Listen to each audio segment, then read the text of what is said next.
welcome everyone. My name is Lisa Garcia. I'm the chair of the Center for Latino Policy Research. It's a pleasure to have you all here.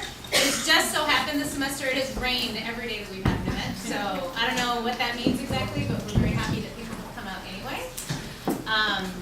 And so this is our last event of the semester. So happy holidays to everybody. After this, hope you have a nice and restful break.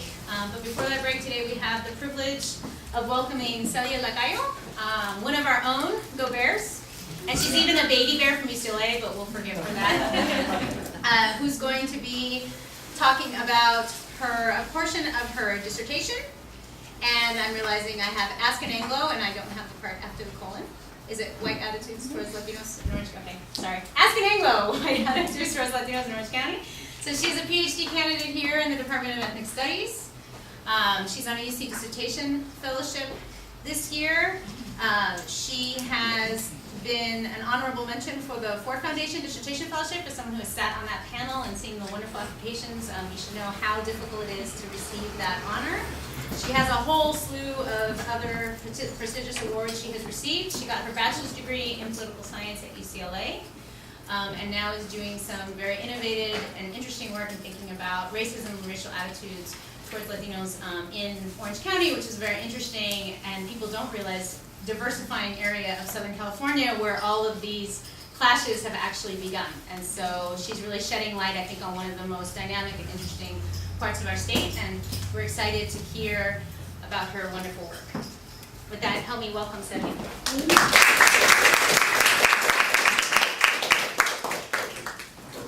Thank you so much. It's a real honor to be here, and Dr. Garcia and I have gone back a long time, and she's always been a wonderful woman of color mentor, so I'm just happy to be back here and see your lovely faces as well. So I really look forward to your questions and comments. I always think it's important to make sure that your research is always kind of on Little air bears. So without further ado, I'm going to start my presentation.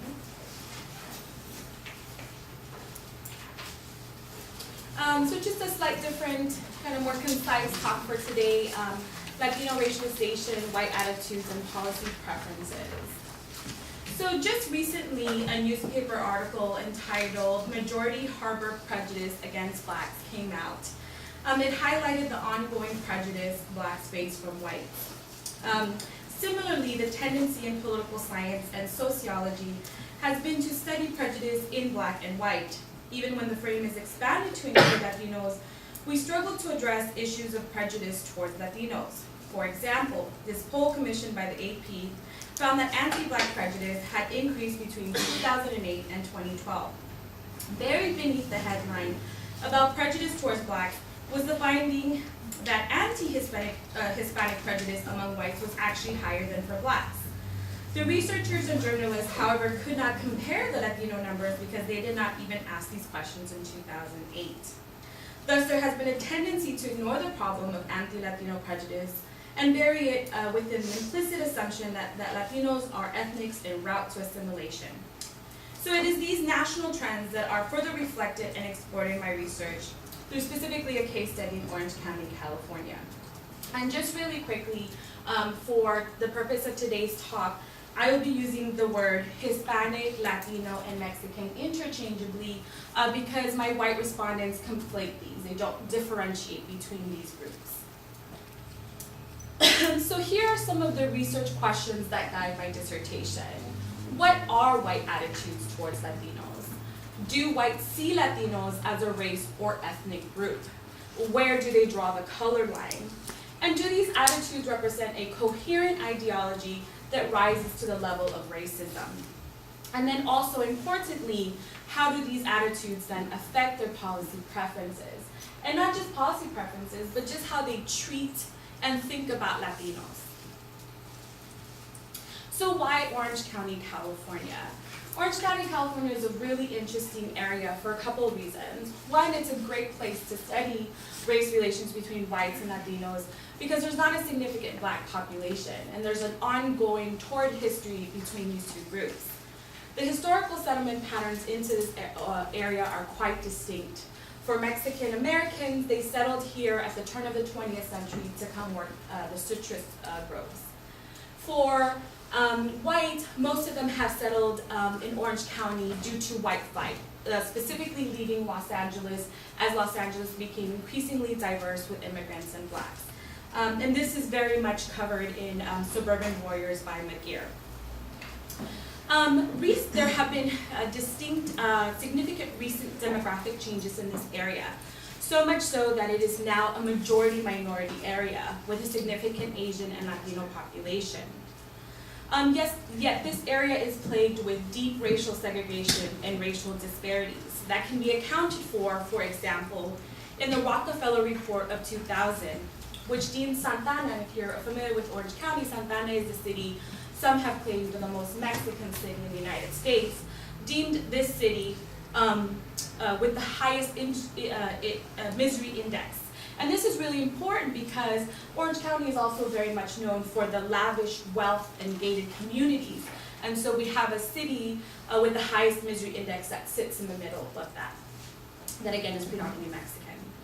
Again, Orange County is a modern conservative think tank where we have found a strong anti-immigrant base that have influenced national policy.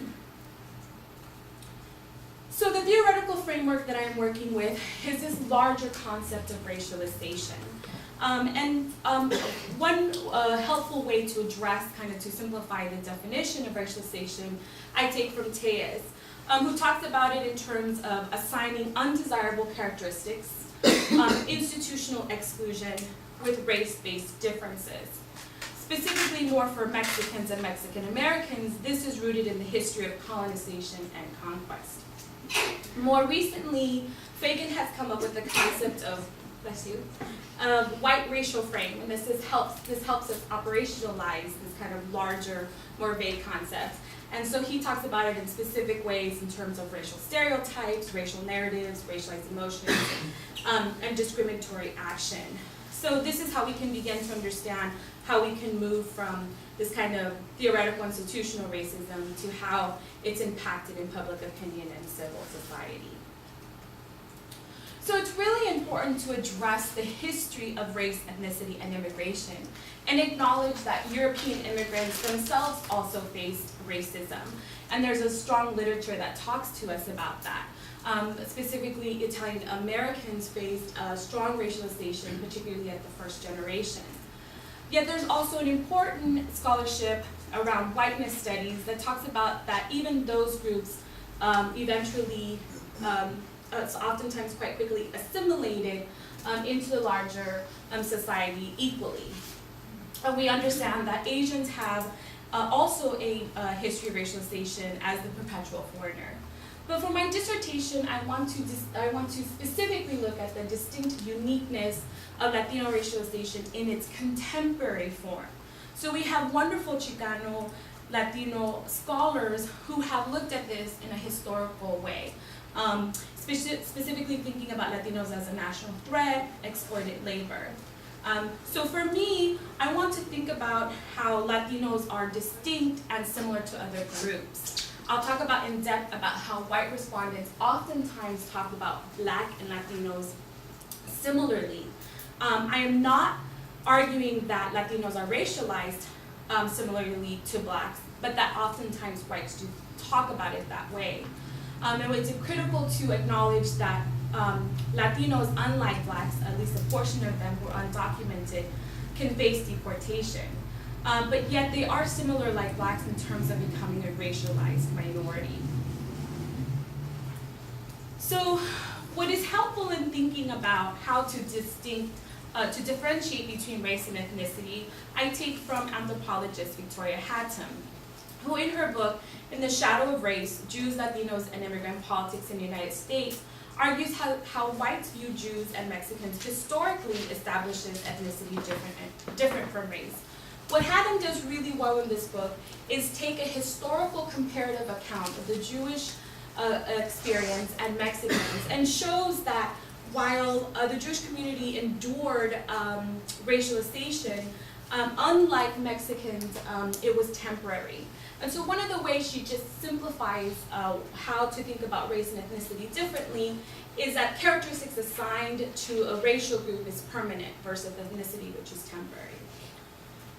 So she concludes that Mexican Latinos are constructed as a racial rather than ethnic group, and because the characteristics, again, are assigned to them more permanently. So it's here that I aim to kind of add to the theories of racialization and more specifically account for contemporary Latino racialization.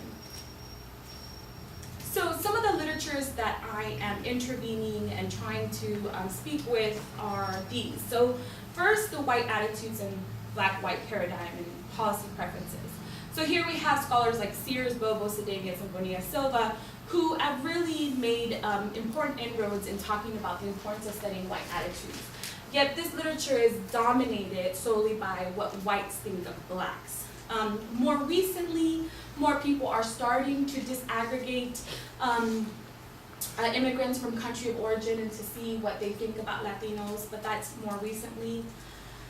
I also intervened. There's a very vibrant debate between these scholars about whether Latinos are in fact a race or ethnicity. And here we have some folk like Yancey and Sears who argue for black exceptionalism, arguing that really racism is just really a black experience, and that the color line or the color break is more black, non-black versus white, non-white. And this clearly has important implications for the assimilation model. As we know, if a group is deemed a race, then they don't fit the assimilation model. And here we also have a lively scholarly debate between folks like Albany and new assimilationists who argue that the Mexican-American experience still coincides with the assimilation model, and other folks like Taves and Ortiz saying that that model really doesn't account for the Mexican-American experience because of generations of exclusion and generations of racialization. Another quick note, a lot of people, the way that they have gone about thinking about how do we as social scientists measure Latino discrimination is to ask Latinos themselves, right? So you can ask Latinos and say, hey, have you experienced discrimination? You can say yes, no. And we can see that there's value in that. But we can also see a case where someone could say no, and they have been discriminated against, and how do you answer that? So I thought about, let's go to the root source, so to speak, and see what the dominant group actually thinks about Latinos. So I employ a multi-data source, interdisciplinary approach to my dissertation. I have 40 in-depth interviews, which my presentation will address today. And then I also employ a 300-person survey, as well as a content analysis of the Ask a Mexican column. And I could talk about that during Q&A if you want to talk about that, but that's more of a public discourse analysis. So in terms of the in-depth interviews, these are 40 whites from Orange County with the age range of 25 to 65. And the average education being college graduate. So some of the types of professions that some of these respondents held is city officials, high-wage service workers, small business owners, lawyers, and investment brokers.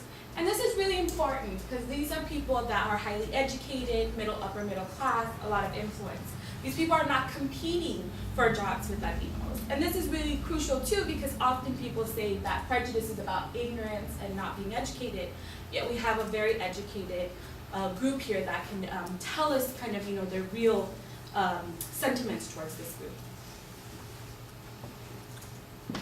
So in terms of methods, the recruitment process, I was very fortunate to find a public relations firm with a database of over 250,000 people in Orange County, which allowed me to get a really good random sample and equal amount of women and men.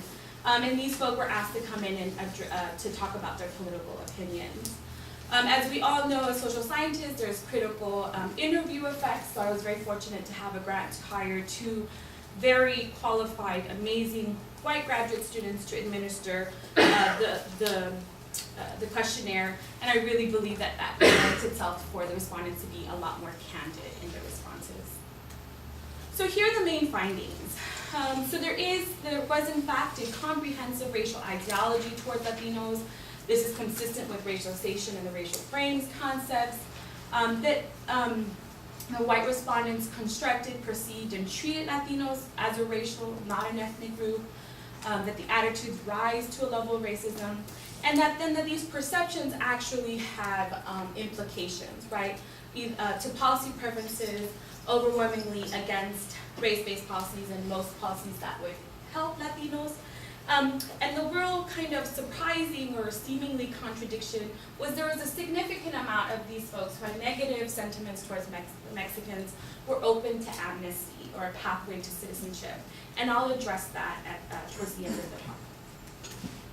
So one of the really nice things about doing multi-method approach is that we understand that all approaches and all methods have their limitations. So we understand it in surveys, people kind of get asked questions, up, down, and they don't really get to have the opportunity to explain themselves. So it's really in the in-depth interviews that provided me a sense of how whites think about Latinos, why they think about them that way. And so the frames that emerge are these 5. One is the criminal threat, cultural values deficiency, intergenerational inferiority, reverse discrimination, and this kind of new but really old biological racism. So the first one is this criminal threat.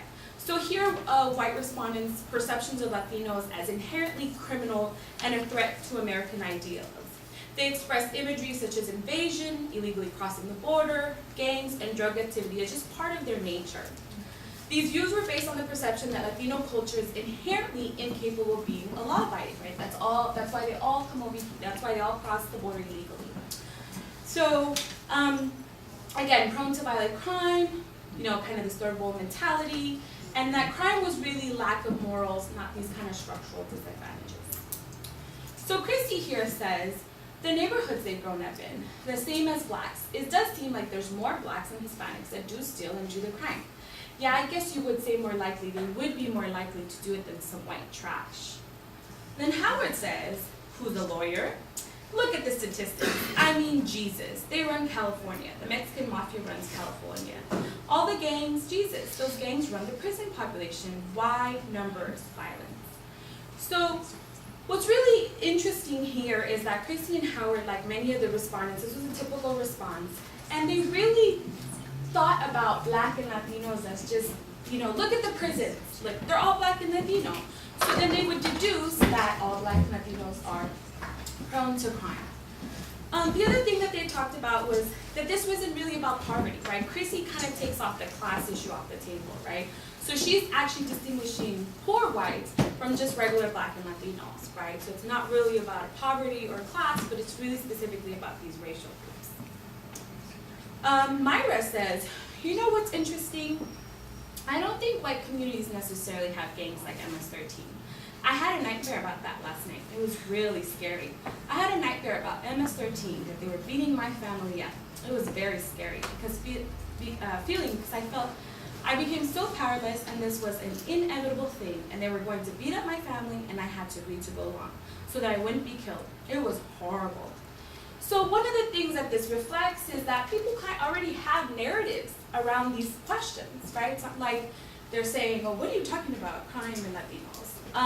Just really quickly, in terms of conflating Latino, Mexican, so on and so forth, many of us know that MS-13 is a Salvadorian gang, right? Even though they're being asked about Mexicans, they conflate these groups.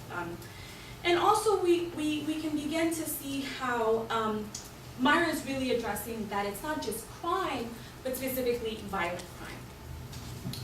So in summary here, we see a continuity, right, of how Latinos have been treated as criminals. And this is really important. So we have scholars like Berg, who in the book Latino Images in Film traces this racial frame. So he talks about at the turn of the 20th century, Mexicans were considered banditos, then pachucos, and now gangbangers. And so while that racial stereotype has changed throughout the 20th century, what is similar is that innate, inherent kind of crime. So again, incapable of being law-abiding, and this was really key. They did really distinguish between white crime and then Latino and black crime. All right, so the next frame is that of the cultural values efficiency. And so here, respondents assigned negative and permanent characteristics. They saw the Latino culture as inferior to white Americans and that they just really lacked these American values. And one of the interesting things that they talked about as to why they felt the Latinos weren't successful and upwardly mobile was because they didn't value education, entrepreneurial skills, and economic promotion. So here Mark says, the biggest problem is education. They're just not, there's no emphasis on education, and they don't want to learn. That's the biggest problem. I think no matter how much money and schools and everything is thrown at them, they really don't want to learn. Hispanics, the blacks, they don't really want, I think there's some sort of, they don't want to be like a white person. So this is a familiar racial stereotype, right? Mexicans don't value education, and this is again very typical within the respondents. And again here they're differentiating, again, black and Latinos, right, and whites, and just kind of listening to the language that they employ, right, really distinguishing between the groups. And so we can think about the recent California election that just happened, that most likely Mark didn't vote for Proposition 30 and 38, right, that would give more monies to the schools. Because he doesn't believe that that's the problem, right? He believes it's the group, it's Mexicans that are the problem, not the actual institution. So, as we understand, prejudice is irrational, so there's contradictory stereotypes. Often people did have some positive stereotypes towards Mexicans. They're hardworking, they're family-oriented. So Mel states, I think it may be a lack of motivation from their upbringing. You know, going back to my father, he left his family and left things to do what he wanted to do, to go to medical school. But I think the values of living in the Mexican culture, living in Mexico, being Hispanic or Latino or whatever, I think that has to do with their upbringing. Then Carl says, no, they're hardworking basically, but they are resistant to learning the language and absorbing the standard American culture. So one of the things that's really interesting about what Mel is saying is that there's this idea that they don't want to assimilate, right? And what the respondents often did is that they would talk about their immigrant history, right? Their European immigrant history, and that their grandparents did it the right way, and this is the right way to do it. And when they talked about Mexican migration, they diametrically opposed them to and said they're just doing it completely wrong. And so while Carl says that they're hardworking, you know, he really believes that they just don't want to improve themselves and, you know, become American. So what's really telling here about this frame, and I think why this frame is so important, is because it really harks back to Samuel Huntington's 2004 Hispanic Challenge article. And if you're not familiar with it, Huntington then argued that the persistent inflow of Hispanic immigrants threatens to divide the U.S. into two peoples, two cultures, and two languages. Unlike past immigrants, Mexicans and other Latinos have not assimilated into a mainstream U.S., forming instead their own enclaves, rejecting Anglo-Protestant values, and he said the United States ignores this challenge at its peril. In 2004, Huntington, a Harvard scholar at the time, when that came out, other scholars very much undermined that work, his work, and completely challenged him, and he was swept away. But sometimes, you know, academia doesn't really follow the trends on the ground, because what we're hearing from the respondents is that they completely agree with Huntington's ideas about this group. So that, again, they don't value education, don't want to learn English, don't hold American values, and have these backwards customs. So the other racial frame of intergenerational inferiority is a very key one, particularly in distinguishing between race and ethnicity. Here, respondents conflated generational differences, they passed down inferiority to subsequent generations, and again, this idea that they're not assimilating. So Holly states, we should make it so difficult for a while for anyone to get in here. We're falling apart. I don't think it has anything to do with a specific area, but that's the most predominant amount of people are coming from there, just talking about Mexico. Yeah, we should have done something about it 10 years ago, 20 years ago. The ones that are sitting on welfare, doing nothing, make them go to work, or send them to where they're from. I don't care if they've been here for 3 generations. Time America cleans itself up from the rest of us that have worked and not got welfare. So again, there's a very clear distinction between white Americans and Mexicans, right? Mexicans are taking advantage, they're not contributing, they're on welfare, And she says, even if they've been here for 3 generations, clearly someone's been here for 3 generations, they're legally here. So it's not an issue of, so for example, Jim Gilchrist from the Minutemen will go on MSNBC and say, I don't have an issue with Mexicans, I'm not racist, it's just the illegal ones. And then if you hear him in his actual rallies, like I have, he goes on long tirades about how Mexico is, third world and backwards, right? So this was also reflected in the white respondents, right? It's not really an issue of illegality, but an issue that they find this group to be inferior, not worthy of being here. So here Carl, I have to be careful about Carl. Carl is a high-ranking political official in Orange County, so clearly he has a lot of influence and power. And he states, there's no particular reason to have on cable television something like 10 or 12 Hispanic TV stations so that people can continue to listen to Hispanic soap operas and all kinds of other things and expose their kids to it and not expose their kids to English. And then the kids grow up,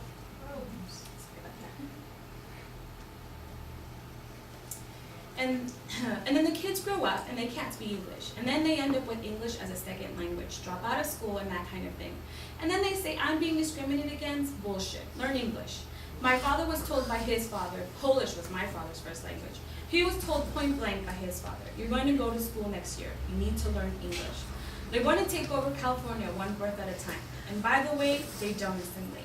So here, and this is really important because we would not be able to get at this on a survey, right? The limitations of survey. And this is why qualitative in-depth interviews are so important because it really allows us to understand Carl. We don't have to agree with him, but we can begin to understand. And he actually, you begin to see how someone could make sense. This is clearly someone who's gone to college, and this is what he thinks, right? And so think about the policies he's making based on employing these multiple racial stereotypes that culminate into a clear racial ideology. So again, just a quick summary here. They are assigned permanent negative characteristics. The problem is not an issue of illegality, but subsequent generations. And this again goes back to Hatton's theoretical framework in differentiating between race and ethnicity. And we can begin to see how this group is being constructed more as a racial than ethnic group.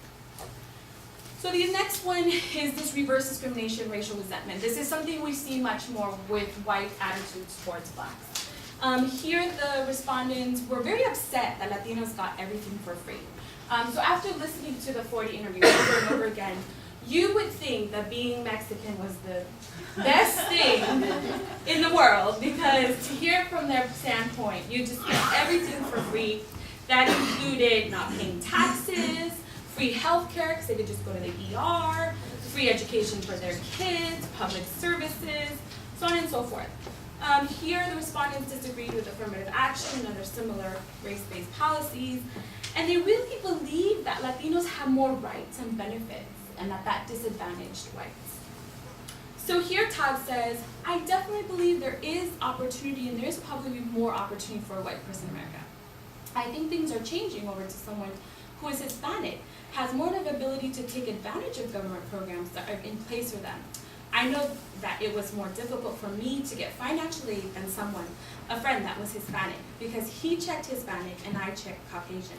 I'm white, so I can't get the benefits that he does. So again, there was this kind of racial resentment that really, whites really believed that Mexicans and Latinos were getting all of these benefits that they thought were unfair. Lola says, it worries me, in fact, that, like I said, we really don't have any government to really back us up.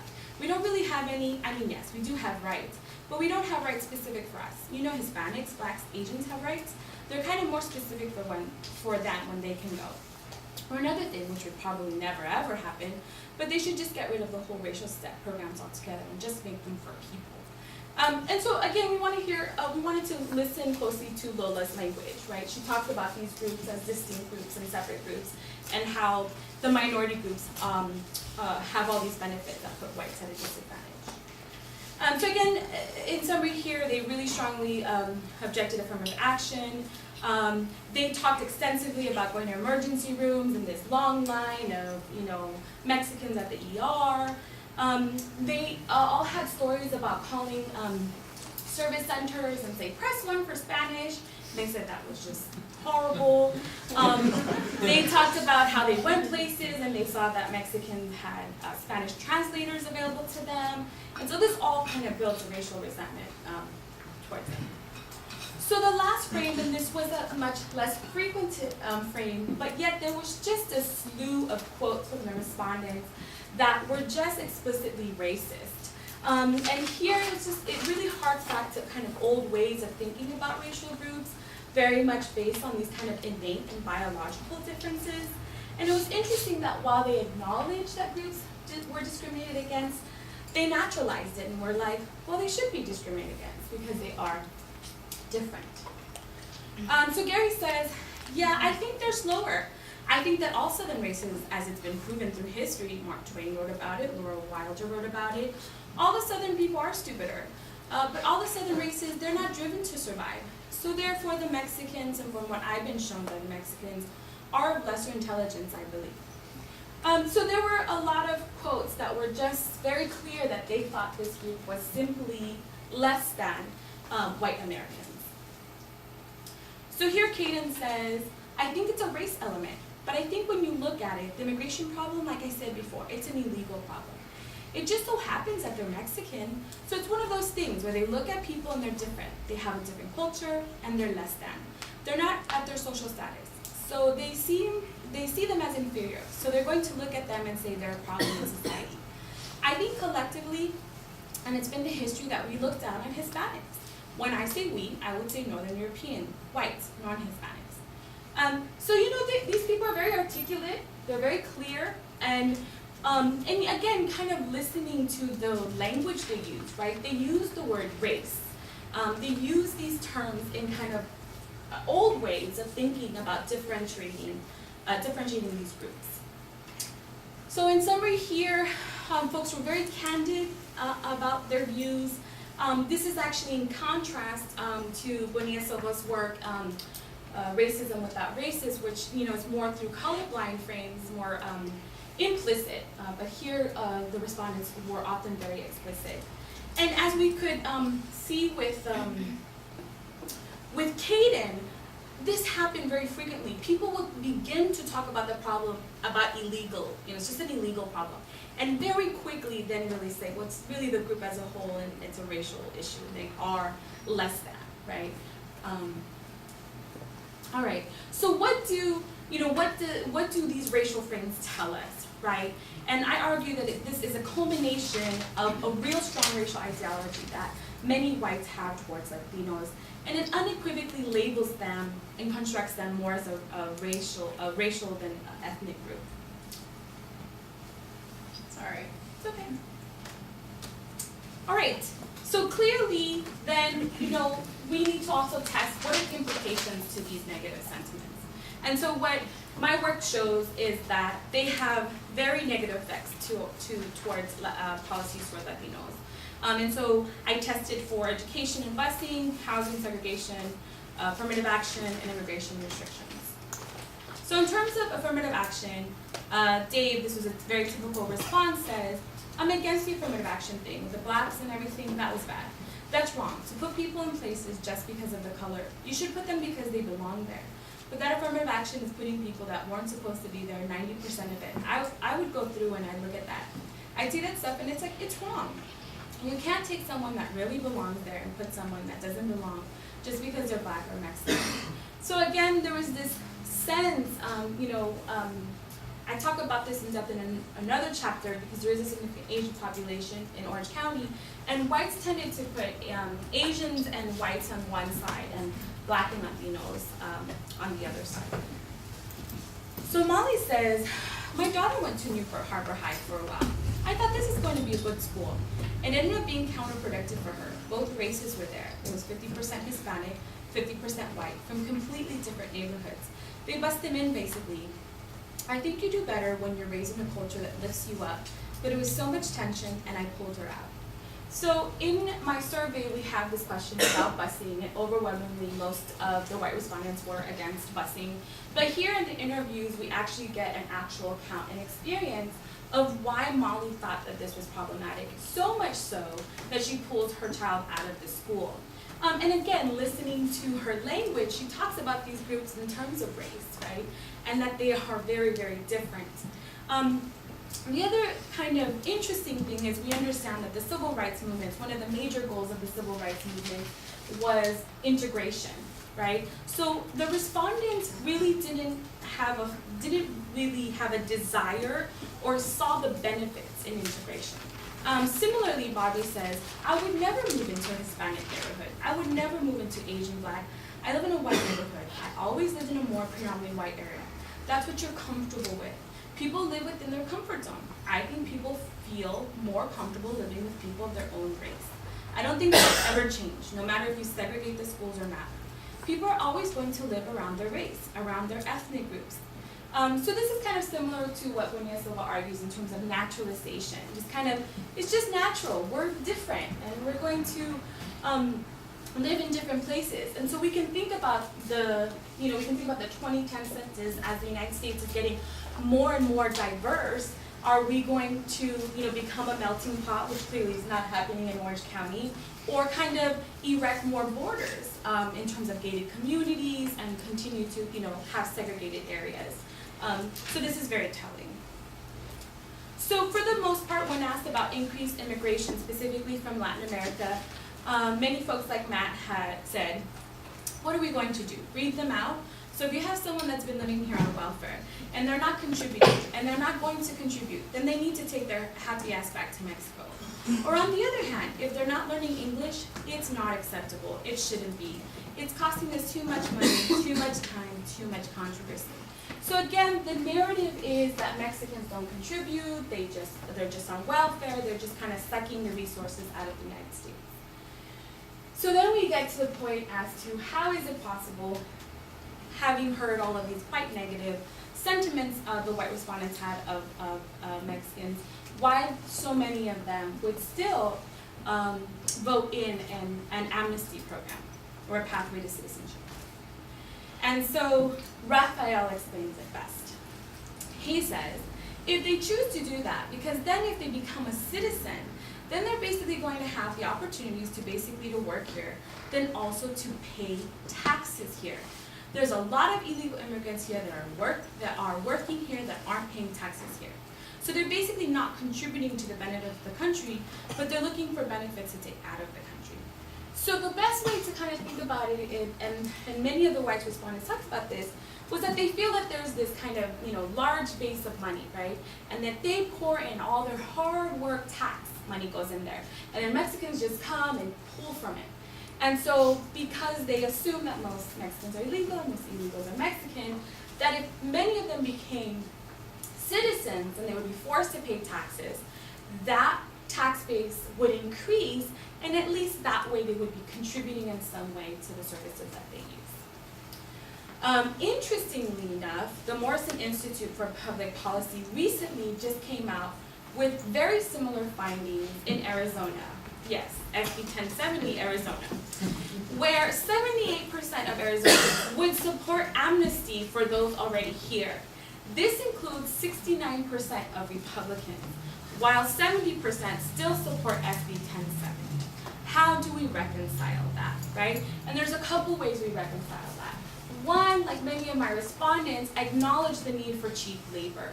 A lot of people would say, I'm not going to pick strawberries for 5 cents an hour. My children aren't going to pick strawberries for 5 cents an hour. My friends' children aren't going to, pick strawberries for 5 cents an hour. And you know what? Mexicans are really short, close to the ground. They're really good at that, right? So this is how you can have someone still be pro-amnesty and still have racialized views towards this group. Right? It's not completely, contradictory, so to speak. All right, so is this case generalizable? We understand that Orange County is quite unique as it has a small Black population. It has been ultra-conservative, although that is changing quite drastically, quite quickly. There's high levels of political influence with an anti-immigrant base. Yet I would argue that Orange County, like many other places, such as Prince William County in Virginia, who has seen a lot of Mexicans come and treat them in a very unwelcoming way. Orange County, like many places, has historical and contemporary segregation, is a majority-minority area with a strong anti-immigrant, anti-Latino base. And we are seeing, as we saw Prop 187 in California, we are now seeing SB 1070 in Arizona, HB 56 in Alabama. There's racial disparities.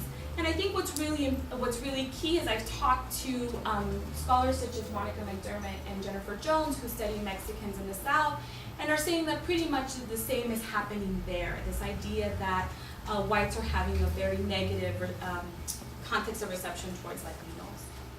So in conclusion, I argue that by studying white attitudes towards Latinos and their implications, my research reveals that there's overt and explicit racism, that the respondents assign negative permanent characteristics across generation regardless of immigration status, and that this group is really perceived to be a racial, non-white racial group versus an ethnic group. And in terms of policy preferences, overwhelmingly are against policies that would benefit Latinos, except when it comes to a pathway to citizenship. In terms of the larger contributions and implications for my work, we can begin to see that it very much challenges Black exceptionalism, or Yancey's color line of Black, non-Black, and that it really, we're really facing an increase in Latino racialization. And that in terms of the assimilation model, it's really challenging. It is, as well as we're seeing generations of exclusion and generations of racialization. And as stated before, my data really comes down more as maintaining a white, non-white divide. And this clearly has implications for policy preferences, as I've talked about. And again, you know, it's really important that we find different ways to measure discrimination and racism towards Latinos.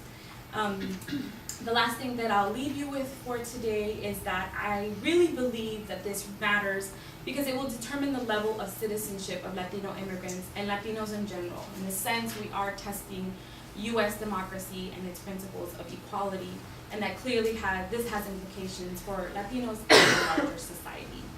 Thank you. So one of the reasons I was very, I became interested in Orange County, my mother's side of the family lives, I didn't grow up there, my mother's side of the family lives in Bristol and all over the time.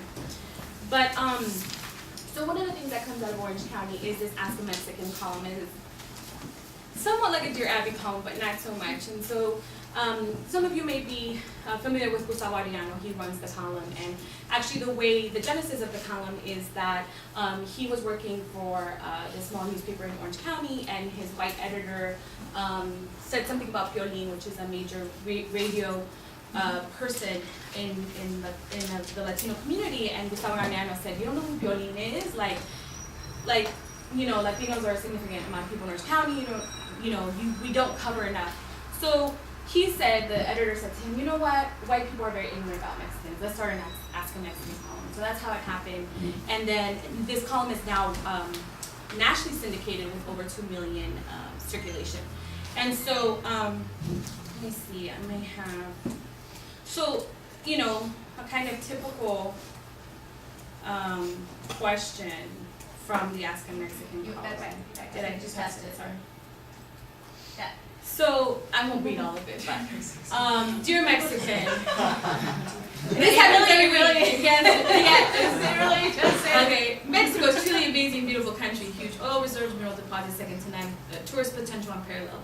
God gave Mexico every possible advantage, and yet the Mexicans in all their wisdom and intellect have turned it into a backwater, undeveloped, narco-ruled, third-world cesspool of corruption and poverty. How were you able to achieve such an accomplishment? Are you and other Mexicans just that stupid? I mean, really, how could you take such a potential and turn it into a steaming pile of dung? Mexico should have a GDP rivaling any civilized country, but it remains a shithole on a level rarely seen outside impoverished Africa. It seems that, like locusts, you ruined your own country and you're now moving on to our fertile ground with nothing more to offer than knocked up teenagers, gangbangers, illiterate generations, drug warfare, killings, and kidnappings, with a generous dose of arrogance.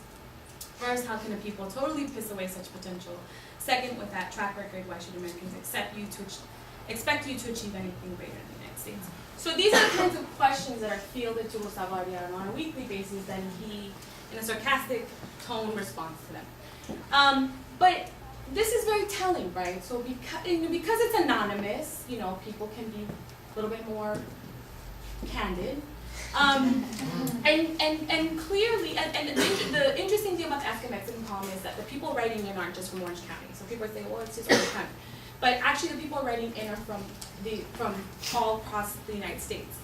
And so for me, it was important to see if this was really representative, and that's why I've had this 300-person survey along with the 40 in-depth interviews to really triangulate those, to really see if this was, kind of extreme or not. Lo and behold, this is extreme, but it's probably representative at least many whites, right? So in one of the chapters, I have a whole context, public discourse analysis of the questions posed by whites to the government. Yeah. Oh, sorry. Thank you for your presentation. I think another really interesting thing about Orange County is that it's become home to a large population of Iranian immigrants. And although they're considered white in the United States, I think they've been experiencing a really interesting racial formation process, especially after 9/11. So I was wondering if any of your interviewees were Iranian, or how they fit into, how they might fit into this study. Yeah. So a couple of things. The respondents were self-identified as Anglo-American. So there were any Iranians. I think we had one Vietnamese guy. I think I tossed him, but he did identify as white, which was really interesting. But I kind of wanted to make sure it was Anglo. So there's a significant Vietnamese Asian population in Orange County. They did address that group, and they addressed that group in a lot more positive sense. They said, I work with Vietnamese, I could live with them. With some white men, there was a strong fetish towards dating Asian women that came across. We didn't ask about that,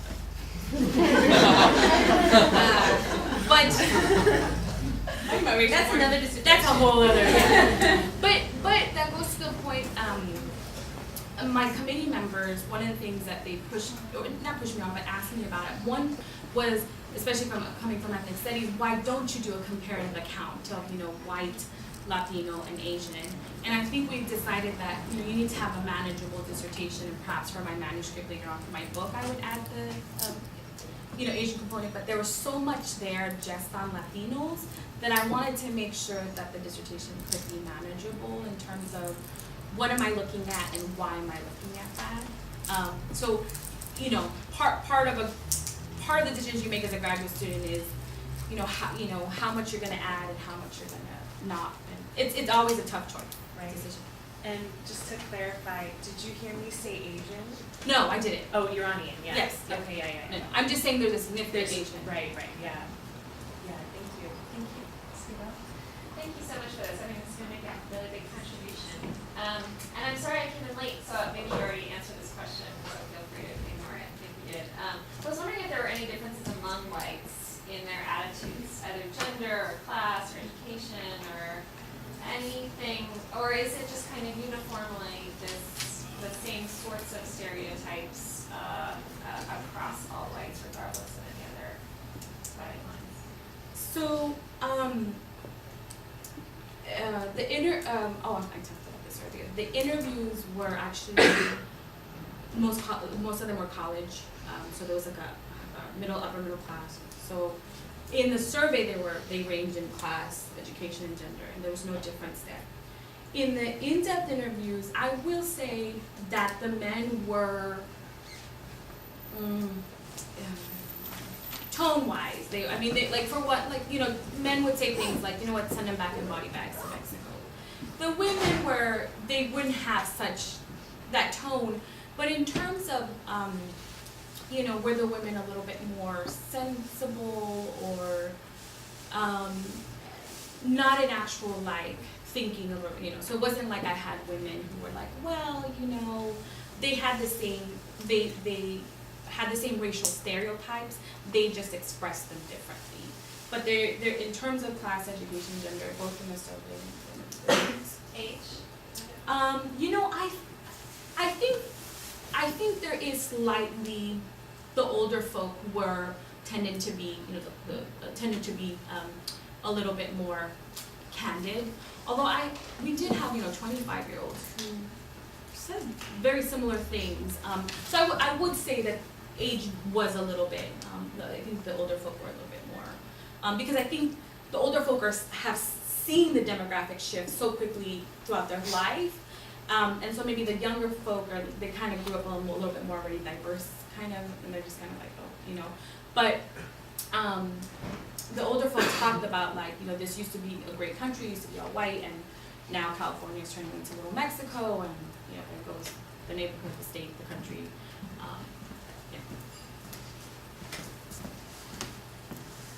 Tamara? Yeah, great talk. So I'm curious, like, a little bit more about the types of questions you asked, and in particular, what I was wondering was, when these people are signing the informed consent form, I mean, your name is on it, right? So I was just wondering how the interviewers, how they presented the study, if they had to negotiate at all the sort of fact that this is being run by a Latino woman, and also just like where do you felt what types of questions were asked? So let me answer the methods question. So initially, I knew that it wouldn't be very fruitful for me to do the interviews. But as your dissertation being your thing, I was a little bit hesitant about, oh my God, I have to give some part of this research project over to somebody else, and I didn't know these two graduate students. I had to trust them really quickly, and I was again very fortunate to get two very highly qualified white graduate students, and they were truly amazing. But I probably micromanaged them a lot because I was like, hey, what's happening? So my initial concern was like, are we going to get anybody? Are these people going to sit there tight-lipped? And but it was the complete opposite. So the interviewer said that these people couldn't shut up, that the interview was supposed to be an hour, and they kept talking, and they said, hey, my aunt can come talk to you too, because she really hates them. And so they were like, whoa, because even the recruiter woman said to me, how many people do you need? I said, I only have money to do 40 interviews. She goes, I can get 100 people on Saturday. And I'm like, I don't have the capacity to interview 100 people, So people were, and we, I think we paid out like $20 gift certificates, and some people would take it because they have more money. But that was striking, was that they, and then going back and listening to the audio recordings, people, they were like, this is a problem. I'm so glad UCLA is seeing that this is a problem. I'm glad that you are here. Because the graduate students were from UCLA, and I'm so glad that you're seeing that this is a problem. We should talk about it. So they thought UCLA was there to like here and there, what they thought when they first came to me. So I don't know. It ended up working just really well because people really. There was just people that kept talking, and I had really good. So sometimes they would say something, and again, I had really good interviewers. I would say, can you explain that? And they'd be like. The other thing that happened, which was interesting in talking about whiteness, was that, and I actually felt bad for my interviewers because they said they had to take like showers after talking to some of these people, and then they said that the interviewees would say, you know what I mean, right? These Mexican people, and then my interviewers would sit there with a straight face and be like, so there was this idea that I'm white, you're white, we should kind of think the same, and right. So that was also, that dynamic was really interesting, and I think that's why I got such candid responses. And in terms of the types of the questions, they were specifically addressed about talking about, their political views, but their ideas on Latinos, on Mexicans. And what was really interesting was that we asked questions like, do you live in and around Latinos? Do you have Latino friends? We asked kind of all of those questions, and that kind of led itself to some interesting things. So for example, one of the things they said was that So on a survey, when we ask about intermarriage, are you for intermarriage? Everybody says yes, right? But what's really interesting on the interviews is people would say, yeah, I'm okay if other people intermarry, but I would never. Or maybe I did it, maybe I would date a Mexican woman, but I would never marry her. So there was actually very clear distinctions about that. So like on a survey, you're like, oh, everybody's for intermarriage. And it's like, well, when you really probe, then they say that about, you know, someone else wants to marry, but not me or not my children and stuff like that. So that's. So what I found alarming is that a lot of these were highly educated people, the average education is college. And so one would think or expect that having a college education would somehow aid or facilitate a less biased response. And so I'm thinking of potential solutions. What are some of your recommendations? And is there a counter example or counter case of Prince William or of Orange County that's kind of totally different spin on this or not as negative policy preferences? That's a two good questions. Thank you. So, so for example, the lawyer, I think he came up here. The lawyer would say things like, but I went to college and I read the bell curve, and Asians and whites are smarter, you know? Or they would say, you know, so these people really went to college, right? Or they would say, look, I'm really smart. Look at the prison population. It's all Black and Latino. So clearly, whites aren't capable of violent crime at the rate of Black and Latino. So these were the kinds of arguments that they made that they thought were very smart, you know. So in terms of recommendations and a counter, so let me start off with a counter case. There are some counter cases. I mean, we can look at San Francisco as a sanctuary city. We can look at what's going on in Illinois, specifically in Chicago. The politicians there have taken a more welcoming approach to the immigrants, specifically the Latino immigrants. There is a large Puerto Rican and Mexican population in Chicago that's actually quite has mobilized. So we do see, and I would probably argue Los Angeles with Special Order 40, which doesn't allow police to investigate someone's status if they're stopped. So that we do have counter cases and positive cases where the context of receptions towards Latino immigrants isn't as hostile or negative. I would argue that on a whole, generally across the country, we're seeing more not solely anti-immigrant legislation, but specifically anti-Latino. And I think that's in part because of demographic shifts. And people are starting to get, I mean, you know, if you hear Bill O'Reilly and these folks that, you know, it's the end of an era, that, you know, the white America is falling apart and, you know, we're becoming a third world nation, or, you know, however that's a very dominant narrative, and I think people really believe that, right? And I think, again, that goes to show that they really believe this group to be innately different from Americans, unlike European immigrants that came before that, you know, will assimilate, so on and so forth. And then in terms of recommendations, the first recommendation would be around pathway to citizenship, right? I think there is a way to get to pathway to citizenship. And I think the part of the way is what happens, and we can think about Lakoff and framing, right? So the way that the left tends to think about amnesty is about rights, human rights, labor rights, rights. And then when we think about how the right thinks about things, it's responsibilities, contribution, pay taxes. So actually, amnesty can get us both, right? Because once someone becomes a citizen, they both get rights, but then they have to contribute, right? So I think there's a way we can frame this policy where even these folks who have very negative sentiments towards Mexicans would support some pathway to citizenship. And understanding the economic needs of the country, and so on and so forth. And then I think the other recommendation I would have, as someone who's worked on the ground with several Latino organizations, is to think about how to counter racialized language and images. And I kind of believe African Americans tend to do this a little bit better. You know, so for example, if something comes on and image is racist, you know, blacks have the NAACP.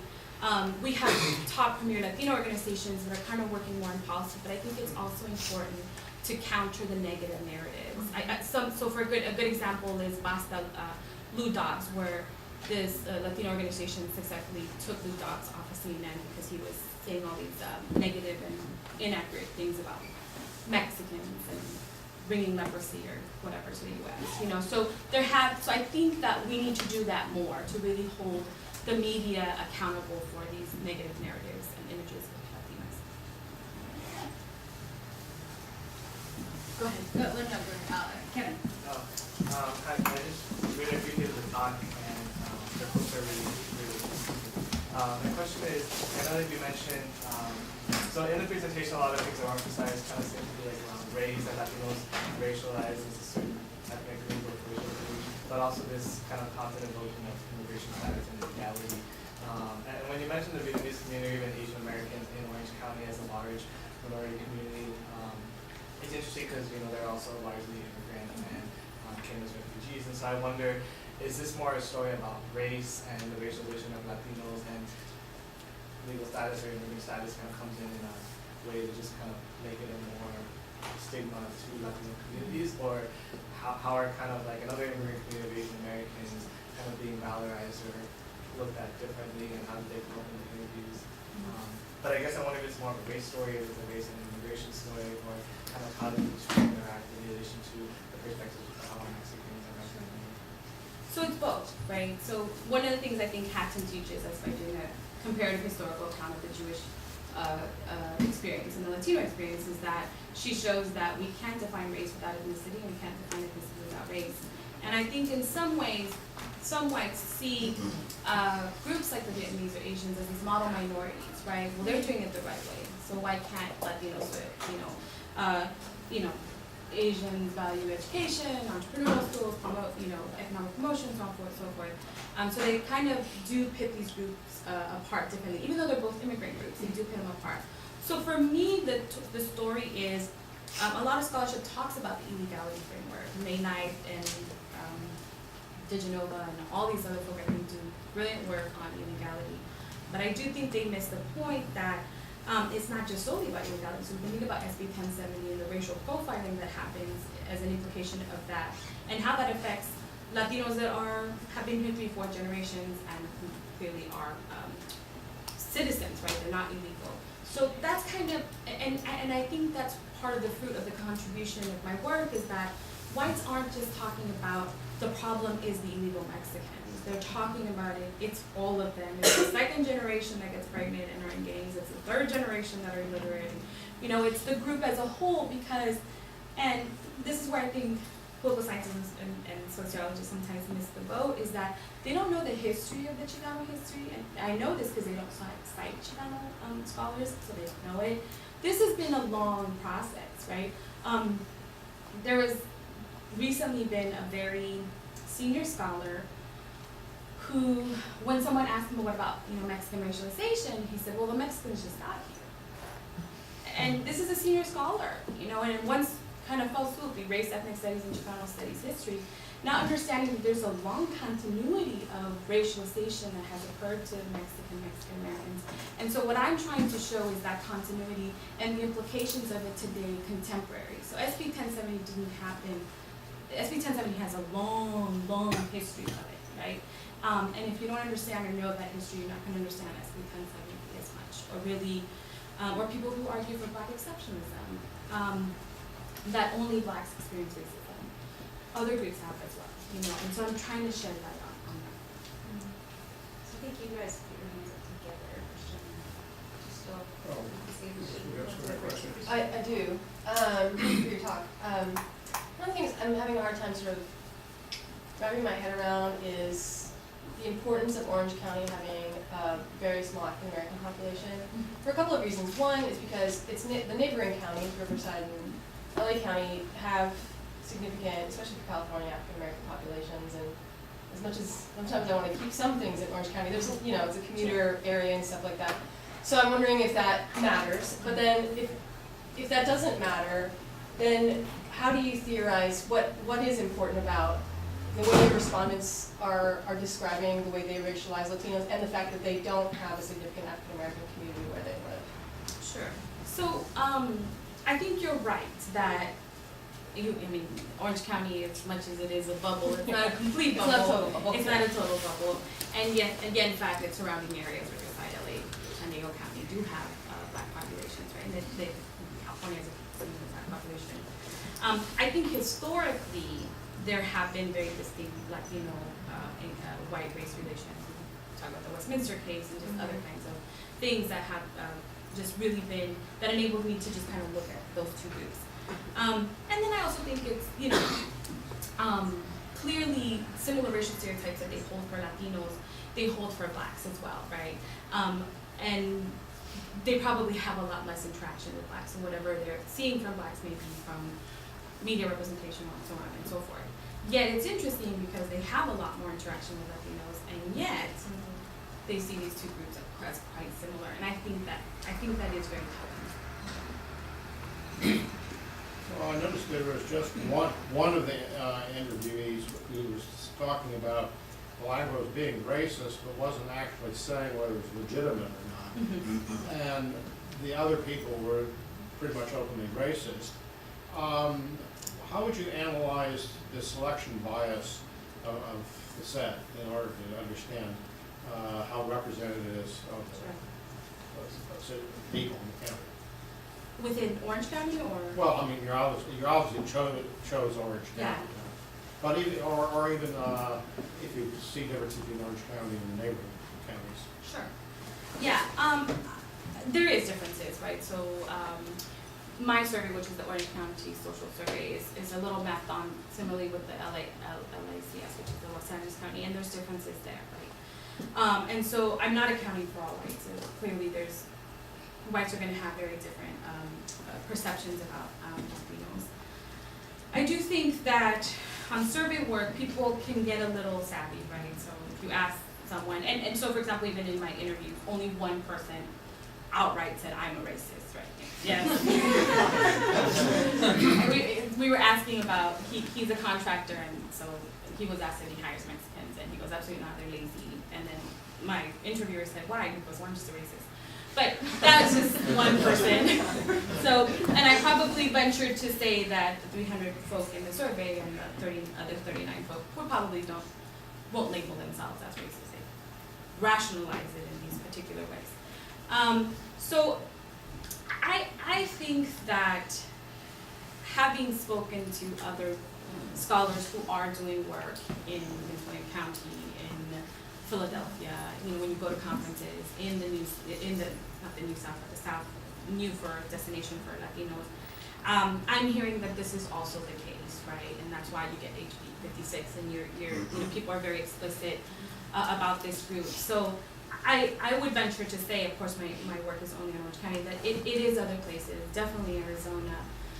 We can, when we hear Russell Pierce speak, when we hear Governor Jan Brewer speak, right? These are people that are in high power positions in policy.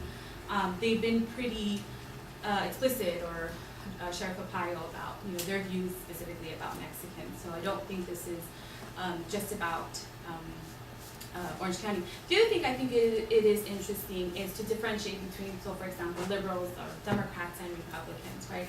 And I think that one way to answer this, and Daniel Martinez Hosang has a really good book called Racial Propositions, and he really does a good job historically at looking how even the Democrats and the liberals, who oftentimes are a lot more sensitive to these groups, have actually also racialized these groups in very important ways. And I think one of the chapters is called Blue State Racism.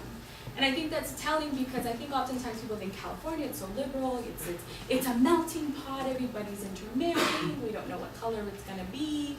And I think that one of the things that Daniel Jose Martinez is really pokes at that and says, well, actually, California still has severe racial disparities, racial segregation, and even in the policies, both the Democrats and the Republicans can, not sufficiently represent or account for minority groups. And I do think that there's other people like Lori Frazier in political science who are looking at areas such as Orange County, suburban, metropolitan areas, and she's finding the same thing across the country in terms of this hostile reception that specifically Latino immigrants are enduring. So I guess I'll take charge for those. So thank you for a wonderful talk. And it does remind me of the old Saturday Night Live skit where Eddie Murphy's on the bus. Right? And when the black person leaves the bus, do you guys remember that? What happens on the bus? Only white people are on the bus. And I know the last thing you want when you just finished education is more work, but it struck me, I guess building on Christian's question, whether it would be interesting, I guess two things. I'm wondering if whites would be as willing to say these things about blacks, right? So speaking to your point about narratives and framing, whether, because I think racism is defined as anti-black racism, right? And so are you less willing to go there? Is an interesting question, and I think one way to think about it geographically would be if you were to do the same thing in a place like Georgia, where Mexicans are the new group and blacks are the old group, right? Versus Orange County, where blacks are not really what has been racialized historically in the same way. To kind of really think about those relationships, and I think Claire Kim's idea about racial triangulation may be useful to think about just because I think what is great about your project is it really speaks to how it's not just simple, right? Racism has content and has, balances, right? And at different groups, it's not a simple structure, right? And that's one of the reasons that makes it so lasting and powerful. And so I think just as a thought, I think it just raises sort of, wow, the things people will say. And I've been I shouldn't be shocked. Yeah, and people ask me that. They're like, why are people more candid about being anti-Mexican? And I think it's it's what you said, there's this idea that racism is just towards black. And then I also think there's a sense that, some black organizations have just done a lot better at each of the points, kind of saying, hey, that's not okay. It's not okay for you to put blackface, and stuff like that. And I think that Latino organizations have been focused on, kind of really bread and butter issue, which is really important, right? And so the representation is something that maybe they haven't focused on as much on, at least comparative, so that then people can feel, what's her name? Who had that white woman who has a show and Chewy's her sidekick, right? Chelsea Handler, right? And that just everybody just thinks that that's okay, right? It's just okay to, to have this little, to have a small person Mexican just as a sidekick and make all these Mexican jokes all day long, right? No one really, kind of is out there saying, no, we're not gonna allow that is racist and so on and so forth. So I do think there's a sense that it is kind of not normal or it's okay, right? So Final, so I wanted you to talk about representations and how we need to combat these negative stereotypes. You said that one of your chapters is on the Ask a Mexican column. I was wondering what you thought about that, whether it actually does combat these stereotypes or whether it still contributes to these ideas about Mexicans. yeah, I have such mixed feelings because on the one hand, it's great research data for me. It is, and then on the other hand, I think that Gustavo Arellano, who I've had several conversations, interviews with, truly believes that he is combating them. And I truly believe he believes that. What I have seen is I'm not sure that that's the case. So for example, he had a book talk and there were several Chicano youth there. And they began to believe those racial stereotypes. They thought the racial stereotypes were funny. Gustavo Arellano was trying to say, no, I'm like making fun of it, it's satire, it's not funny.